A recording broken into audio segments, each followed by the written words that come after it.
नमस्कार, आप देख रहे हैं कान्हा न्यूज़ और मैं हूं कान्हा।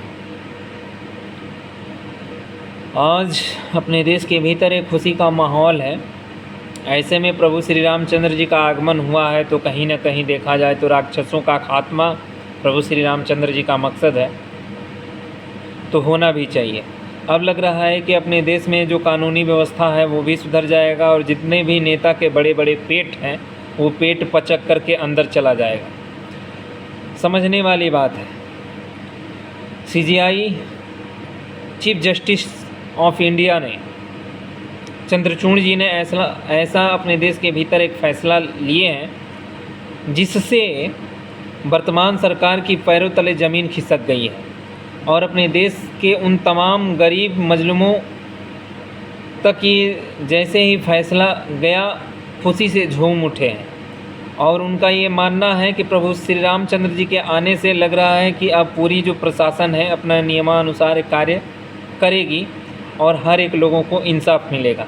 चंद्रचूड़ जी के इस फैसले पे जो देश के नागरिक हैं 100% इस फैसले का समर्थन कर रहे हैं और देश के नागरिकों का ये कहना है कि अगर ऐसे लोग अगर एक्शन लेते रहें तो हमारे देश के भीतर जितने भी बड़े बड़े पेट वाले नेता हैं, जितने भी खाने वाले नेता हैं, वो खाने में असमर्थ रहेंगे।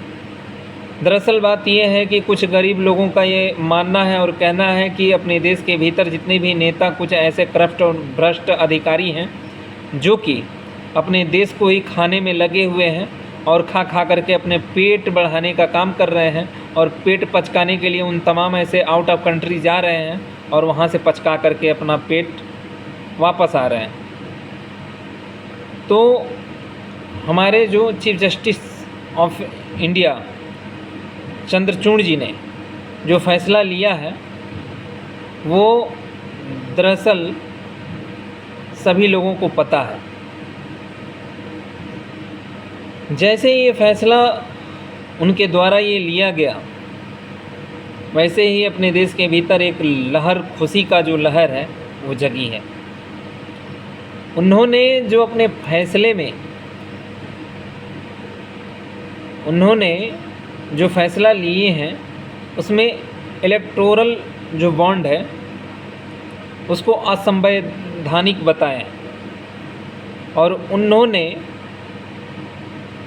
इसका पूरा data SBI state bank of India के द्वारा इन्होंने डाटा मांगा है और यह डाटा देना पड़ेगा। दरअसल बात यह है कि उनके द्वारा ये भी बताया जाता है कि हर नागरिक को जानने का यह अधिकार है। सूचना के अधिकार अधिनियम के तहत सूचना के जो अधिकार हैं उसके अधिनियम के तहत हर एक नागरिक को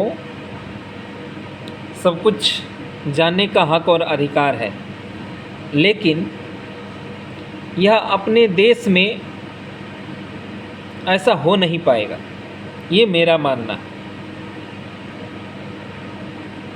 आखिरकार जब एक पुलिस वाले के सामने अगर कोई जनता अपनी आवाज़ उठाता है तो पुलिस वाला खुलेआम धमकी देता है। तमाम तरह की वीडियो सोशल मीडिया पे वायरल है जो कि उन लोगों के ऊपर स्ट्रिक्ट एक्शन जो है होनी चाहिए थी, लेकिन कुछ दिन के लिए उसको सस्पेंड किया जाता है, उसके बाद उसकी बहाली हो जाती है। तो आखिरकार कौन सूचना के अधिकार अधिनियम के तहत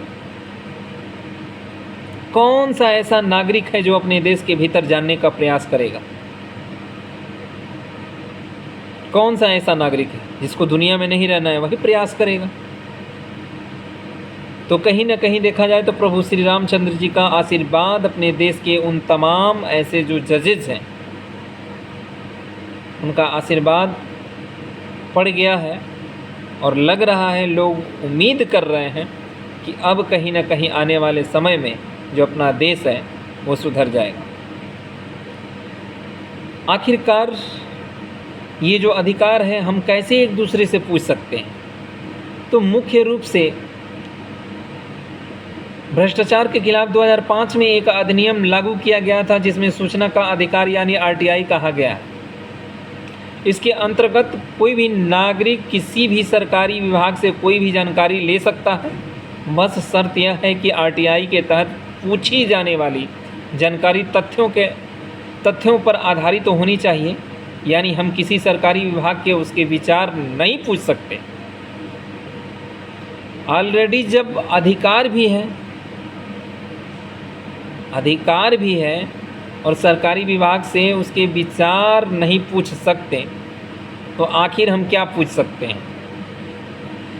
अब आरटीआई कैसे मांगी जाती है इसके भी बारे में हमें जानना ज़रूरी होता है कि आखिर अगर हम पूछेंगे जो अपना अधिकार है तो आरटीआई जो है कैसे मांगी जाती है, तो इसके भी बारे में थोड़ा बहुत हमें जानना ज़रूरी है। तो आरटीआई के लिए आप ऑनलाइन आवेदन भी कर सकते हैं जो बहुत ही आसान है। केंद्र सरकार से जुड़े किसी भी विभाग से जानकारी लेना चाहते हैं तो आप जो है https://rti.online.gov.in पर आप आवेदन कर सकते हैं। अगर मांगी गई जानकारी राज्य सरकार के विभाग से जुड़ी है तो संबंधित राज्य सरकार की वेबसाइट पर ऑनलाइन आरटीआई दायर की जा सकती है। अब लोग समझेंगे कि आखिरकार हम जो है सूचना के अधिकार अधिनियम के तहत अगर हम जानने का प्रयास करेंगे तो एक पुलिस वाले से जब हम जान नहीं सकते हैं तो बड़े बड़े उन तमाम जैसे दिग्गज नेता हैं, देख रहे हैं कि अपने देश के भीतर जो संविधान की हनन हो रही है हो ही रहा है, इसमें कोई बड़ी बात नहीं है और आप देख भी रहे हैं। तो आरटीआई करने से क्या होता है ये भी हमें जानने का एक विषय होता है कि आखिर आरटीआई जब हम करेंगे तो क्या होती है आरटीआई। तो आरटीआई का पूरा नाम होता है right to information. Right to information act अधिनियम के तहत देश का कोई भी नागरिक किसी भी सरकारी डिपार्टमेंट से पूछताछ कर सकता है। ध्यान देने वाली बात है, राइट टू इन्फॉर्मेशन के तहत कोई भी नागरिक सरकारी कर्मचारी से पूछताछ कर सकता है। उसके पास सरकारी डिपार्टमेंट में फैले भ्रष्टाचार को रोकने के लिए अपने हक की जानकारी लेने का राइट है, अधिकार है। तो आप क्या ये सब कर सकते हैं? अगर कर सकते हैं तो बिल्कुल स्वागत है आपका, आपको करना चाहिए, ज़रूरी भी है, करना भी चाहिए और करने से सीख भी मिलता है। लेकिन आजकल के जो सरकारी कर्मचारी हैं उन लोगों के अंदर हम छिपा हुआ है। जब मैं था तब हरि नहीं, अब हरि हैं हम ना आए। जब मैं था यानी जब हम था तो उस समय भगवान इंसान के शरीर में विराजमान नहीं होते हैं, लेकिन अब हरि हैं मैं ना ही। जब भगवान किसी इंसान के शरीर में विराजमान होते हैं तो वहाँ से हम सब खत्म हो जाता है। तो ये जाहिर सी बात है, अयोध्या में पुरुषोत्तम रामचंद्र जी का प्राण प्रतिष्ठा हुआ। अब लग रहा है कि उनकी कृपा अपने भारत देश के ऊपर बनेगी और बन भी रही है। तो आरटीआई लगाने से कितना खर्च आता है ये भी जानने का राइट है। तो आरटीआई लगाने में कितना खर्च आता है ये भी हम जानेंगे। धारा 6 की उपधारा 1 के अधीन सूचना अभिप्राप्त करने के लिए कोई अनुरोध 10 रुपये की आवेदन फीस के साथ होगा, जो समुचित रसीद के विरुद्ध नकद के रूप में या मांगदेय ड्राफ्ट या बैंकर चेक के रूप में होगी, जो लोक प्राधिकरण के लेखा अधिकारी को संदेह होगा। तो आप ये भी समझ लिए कि आखिरकार इसमें आरटीआई में कितने पैसे की खर्च होगी, कैसे क्या करना है नहीं करना है। आरटीआई के लिए कौन पात्र है, आखिर आरटीआई के लिए कौन सा व्यक्ति कौन पात्र है ये, तो ये भी जानने की राइट है। कोई भी व्यक्ति जो भारतीय नागरिक है किसी भी सरकारी संगठन में जानकारी प्राप्त कर सकता है या इसके लिए आवेदन कर सकता है। यह जरूरी नहीं है कि जो आवेदक सूचना मांग रहा है वह उसी राज्य या केंद्र शासित प्रदेश का हो जहां से सूचना मांगी गई हो, ये कोई ज़रूरी नहीं है। लेकिन आप ये बताइए, सब कुछ अपने संविधान में और संविधान के उन अनुच्छेदों में लिखा गया है, लेकिन होता क्या है कि जब एक गरीब इंसान जब अपने समस्या को लेकर के किसी थाने में जाता है तो क्या थाना सुनता है? नहीं सुनता है। पर्सनली वहाँ पे वो जाता है, लेकिन हर जगह की ऐसी बात नहीं है। तमाम ऐसे जो वीडियोज़ हैं वो सोशल मीडिया पे हैं, बताने की ज़रूरत नहीं है। तमाम ऐसे वीडियो हैं जो सोशल मीडिया पे वायरल हो रहे हैं। कहीं दरोगा जी धमकी दे रहे हैं, कहीं पुलिस वाले धमकी दे रहे हैं, कहीं कांस्टेबल जो हैं वो धमकी दे रहे हैं, कहीं एसडीएम साहब धमकी दे रहे हैं, कहीं डीएम साहब धमकी दे रहे हैं। तो डीएम और एसडीएम और जो दरोगा जी होते हैं वो कौन होते हैं? हम ही लोग जैसे लोग पढ़ करके होते हैं। लेकिन जो कुर्सी का रुतबा होता है ना, वो अंधा बना देता है। और ऐसे भी जब आप किसी कोर्ट में गए होंगे तो एक कानून माता है जिनके आँखों पे पट्टी बांधा होता है, तो ऑलरेडी वो दर्शाता है कि कानून अंधा है, कृपया कानून से आप दूरी बनाए रखें। क्योंकि कानून वाले ऐसे भी कहते हैं कि हम फर्जी मुकदमे में फंसा देंगे। अपने देश के ऐसे जो अपने देश के भीतर जो नागरिक हैं, ऐसे लोग जो हैं, जो किसी भी प्रकार का जो 0 से 0% अगर देखा जाए तो किसी के जीवन में वो प्रतिरोध बन करके नहीं खड़े हुए हैं। लेकिन आने वाले समय में लोगों के खुद के मेंटली सोच से जो एफआईआर दर्ज करवाते हैं और फर्जी नाम अंकित होता है उसमें, वो आज भी लोग जेल में मौजूद हैं। लेकिन क्या होता है? क्या होता है? कुछ नहीं होता, कुछ नहीं होता। हालांकि आरटीआई के लिए कौन पात्र है? तो एक बार फिर से बता देते हैं, कोई भी व्यक्ति जो भारतीय नागरिक है किसी भी सरकारी संगठन से जानकारी प्राप्त कर सकता है। किसी भी सरकारी से आप जानकारी प्राप्त कर सकते हैं, लेकिन इसका भी नियम और कानून होगा। ऐसा नहीं है कि मतलब आप जा कर के जैसे भी आप जा कर के इन्फॉर्मेशन लेते हैं, वो कार्य में बाधा वाला मुकदमा ठोक दिया, तब ये भी हो सकता है। सब समझने वाली बात है। तो कोई भी व्यक्ति जो है ना, भारतीय नागरिक हैं, किसी भी सरकारी संगठन में जानकारी प्राप्त कर सकता है या इसके लिए आवेदन कर सकता है। आवेदन की तो बात ही भूल जाइए। जब सामने जा कर के अगर कोई व्यक्ति पूछता है तो तत्कालीन उस समस्या का समाधान नहीं होता है। तो क्या ऑनलाइन करने से समस्या का समाधान हो जाएगा? इतने राजा हरिश्चंद्र अपने देश के भीतर बैठे हैं, नहीं होगा। लेकिन अब लग रहा है कि जिस तरह से हमारे जो सीजीआई हैं, chief justice of India Chandrachud ji, जिस तरह से वो फैसला ले रहे हैं, अगर आने वाले समय में ऐसे ही फैसला लेते रहे, हमारे देश के वो तमाम जो सिविल कोर्ट है, हाई कोर्ट है, ऐसे अगर लोग तत्काल अगर समस्या का समाधान करते हैं तो फिर अपने देश में आने वाले समय में कोई समस्या नहीं होती। समस्या होगी लेकिन वो पर्सनल होगी, खुद से समस्या होगी। तो आवेदन आप कर सकते हैं। तो आवेदन का तो बात ही भूल जाइए। यह ज़रूरी नहीं है कि जो आवेदन सूचना मांग रहा है वह उसी राज्य या केंद्र का होना चाहिए, केंद्र शासित प्रदेश का हो, ऐसा नहीं है।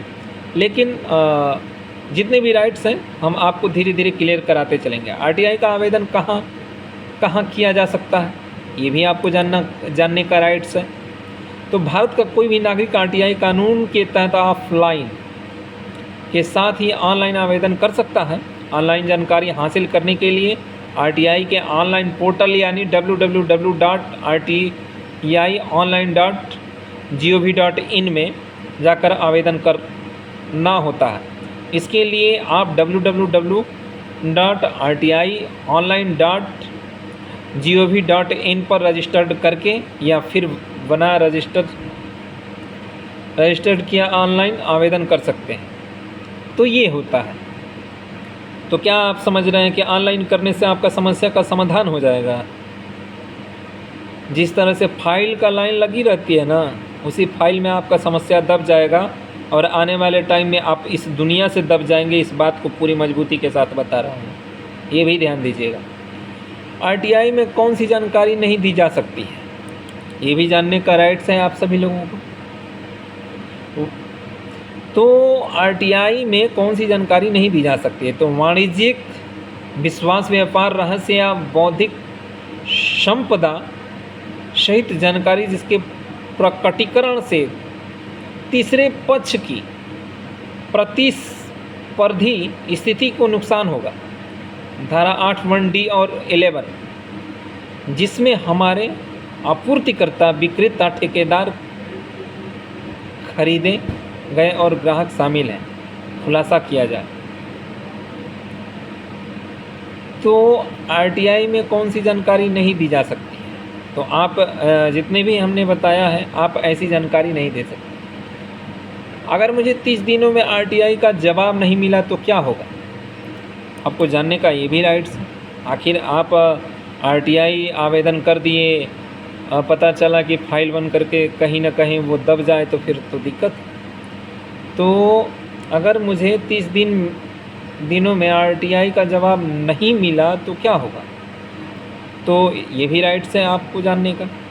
सूचना मांगे जाने पर किसी प्रकार की कोई पाबंदी नहीं है। आवेदन के 30 दिन तक सूचना नहीं जाती है तो प्रथम अपील की जा सकती है। इसके बाद भी सूचना नहीं दी जाती तो द्वितीय अपील की जा सकती है, लेकिन 30 दिन तक इंतज़ार करना पड़ेगा आपको। पता चला कि 30 दिन में वही निपट गया तब तो हो गई आरटीआई जांच। खैर कोई बात नहीं है, जितने भी राइट्स हैं आज हम क्लियर कराएं। अगर 30 दिनों में आरटीआई का जवाब नहीं दिया गया तो क्या होगा, फिर क्या करेंगे आप, ये भी जानने का राइट्स है। यदि किसी आवेदन को जैसा भी मामला हो 30 दिन या 48 घंटे के निर्धारित समय के भीतर जानकारी प्रदान नहीं की जाती है या उसे दी गई जानकारी से संतुष्ट नहीं है तो वह प्रथम अपीलीय प्राधिकारी जो एक वरिष्ठ अधिकारी है समक्ष अपील कर सकते हैं, उसके समक्ष लोक सूचना अधिकारी के पद पर। तो ऐसे मतलब इसमें भी बताइए बेकायदे, ये नहीं है कि एक बार मतलब आप आरटीआई लगा लिए तो आपको तुरंत मतलब आपका समस्या का समाधान हो जाएगा ना। मतलब कान को ऐसे पकड़िए तो भी ठीक है, ऐसे पकड़िए तो और बढ़िया है। तो क्या है ये, जब तक हम ईमानदार नहीं बनेंगे ना, जब तक अगर हम ईमानदार नहीं बनेंगे तो आने वाले टाइम में कुछ नहीं होने वाला है। इसको तो आप मान लीजिए और मानना पड़ेगा।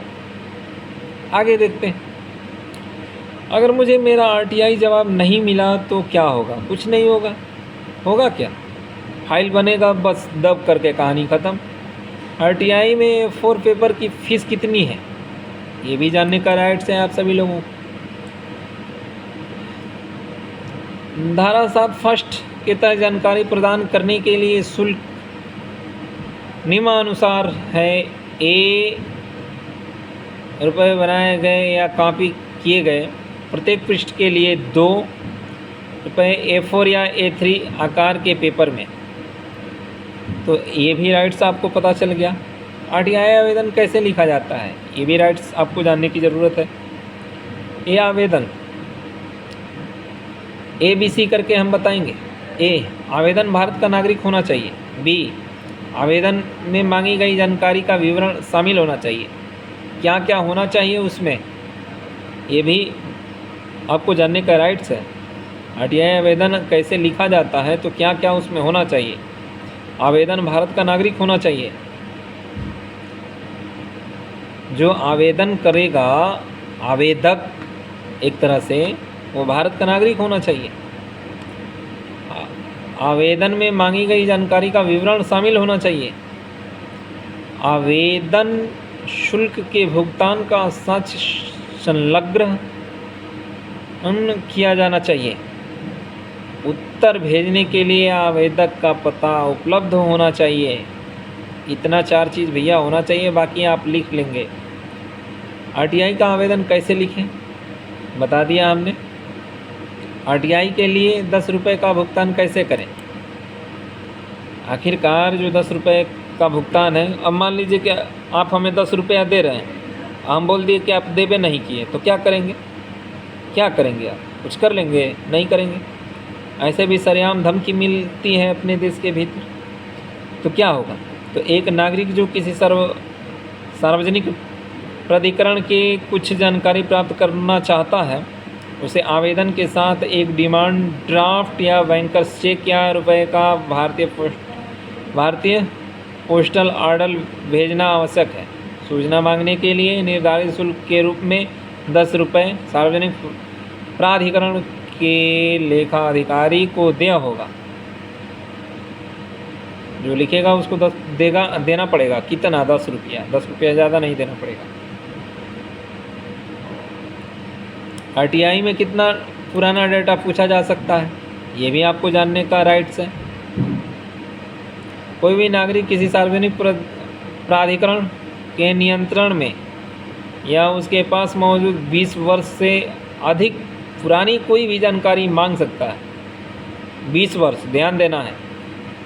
भले ही मांगी गई जानकारी छूट प्राप्त जानकारी की श्रेणी में आती हो या नहीं, अधिनियम में कोई भी प्रावधान किसी नागरिक को ऐसी जानकारी मांगने से नहीं रोकता है।